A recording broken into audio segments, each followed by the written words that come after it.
Let's talk about the execution of the workout MURPH. Best way I've found to do it, 12 years as an athlete, 10 years as an affiliate owner, is breaking it up into partitions of a 1 mile run that you have to do first, and then 20 rounds of 5 pull-ups, 10 push-ups, 15 squats.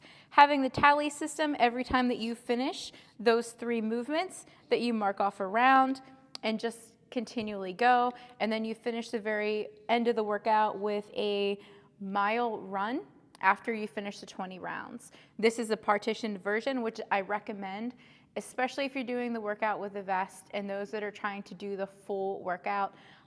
Doing all 100 pull-ups, 200 push-ups, 300 squats unpartitioned is pretty taxing. We've done it one time, and one time was enough for me. If you want to do the workout half MURPH, you can do the half-mile run. You can do 5 pull-ups, 10 push-ups, 15 squats. So you're doing 10 rounds instead of the 20, and then finishing with that other half mile. Again, we have so many different versions of this workout that you can do if you're not able to run for a long distance. Half mile run, if that's still a little too much for you, we can substitute. We have C2 bikes, we have Echo bikes, we have rowers, so many different ways to complete this workout. For a lot of people, the limiting factor is the push-ups. They really start to break you down in the middle of this workout. So if you feel that happening, you can also switch it up into this kind of scheme as well. 5 pull-ups, 5 push-ups, 15 squats, 5 push-ups. So breaking up that set of 10 push-ups, giving your chest a little bit of time to recover in between movements. If you know push-ups are a limiting factor, you might want to start with that from the very beginning. Pull-ups, probably the most intimidating thing about the workout MURPH besides the mile runs. Pull-ups, difficult movement, and for a lot of people it takes a little bit of time to build and develop that strength, but that's okay. We have different scales for that too. We have extendable pull-up bars. Do you see behind me? We would set these up, this is a little bit tall for me, about 6 inches above your head, and you can do jumping pull-ups. So you go into that partial squat, you'll jump and pull your chin above the bar. That will get you that same range of motion, going from that full hang, getting the chin over the bar, back to that full hang, just utilizing the legs a little bit to assist on those pull-ups. So you would sub out, instead of regular pull-ups, you do the jumping pull-ups for your sets of 5. Another modification that we have for pull-ups are rig rows. We have quite a few sets of rings on the other side of the gym, so you'll be out of the rig or where people are doing pull-ups. It's a great way to build that strength to get your first pull-up. So ring rows, what we're looking for here, your feet are going to be underneath the rings. Your body is going to stay nice and tight in that hollow position. You're going to lean all the way back, and you're going to pull those rings to the chest and come back down. Goal is keeping that body nice and tight in that hollow position through the entirety of the movement.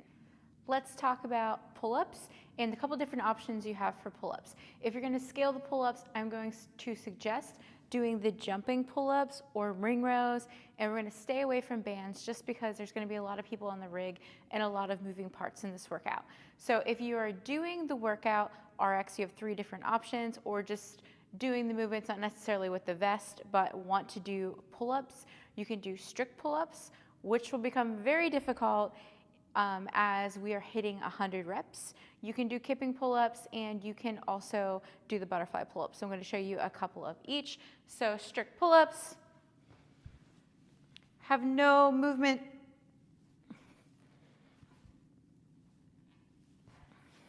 That's the strict pull-up. Kipping pull-up next uses that momentum of the swing and pulls your chin up over the bar. And I'm going to show you that here from the side profile so you can see a couple reps where I'm using that kip in the hips to help me get my chin over the bar.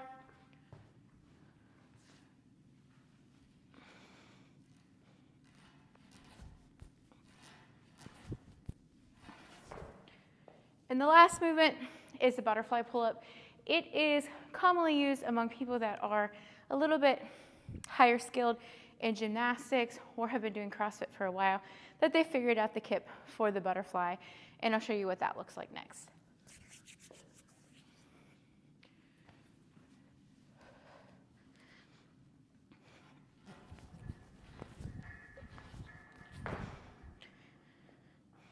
Those are your 3 options for the pull-up. Another part of the workout, a little bit intimidating, especially for beginners, is push-ups. So a couple different ways to scale it. You can do these at any age, any fitness level, any body type. Wall push-ups. Gonna get into that nice tight position, bring your chest into the wall and press back. Still keeping that core engaged, getting that chest as close as you can and pressing back. Still a great way to work those arms and a great modification for anyone that has any limitations getting up and down from the floor. Our space has these great little ledges here that you can use for the elevated push-ups. So it gets you in a little bit more position to put weight on your arms. So you're gonna come into this position here in the plank and you're going to lower your chest down and press back. Again, keeping that core nice and activated through the entirety of the movement. Still a great way to get in your push-ups.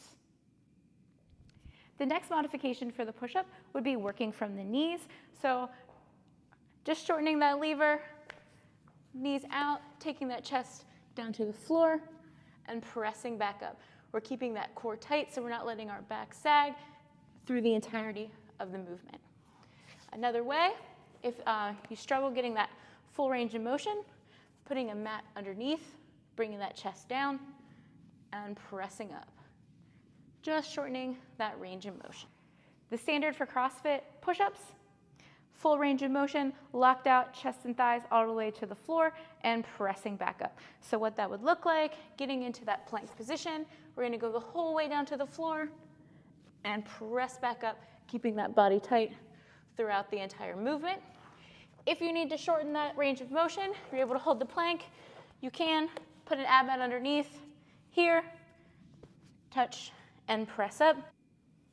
Okay, the very last movement is the air squat. So let's talk about what that is. The air squat, your feet are right outside of your shoulders. You're gonna initiate hips going back and down, all the way into that full squat and standing all the way up. So showing you from the side profile, the chest is up, the hips initiate, back and down, and you stand the whole way. The hip crease here goes below the knee, and you stand up. That is the RX version of the air squat.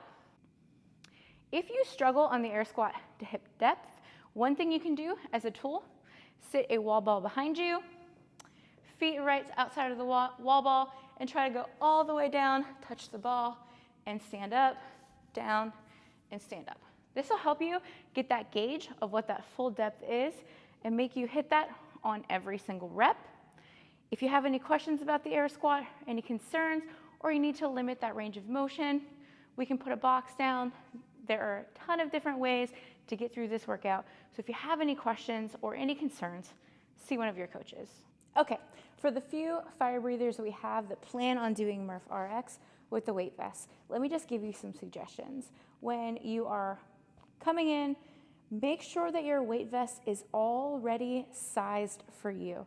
So if there are straps that need adjusted, take it home the night before, get it ready, get it set up. This is a tactical vest, it has the wires, it's a little more work to make fit for you, but you definitely want it to be secure to your body, so when you're jumping and you're running, it's not bouncing everywhere, and it's going to rub on your body if it's not secure. So make sure that your weight vest is nice and secure. I have a short torso.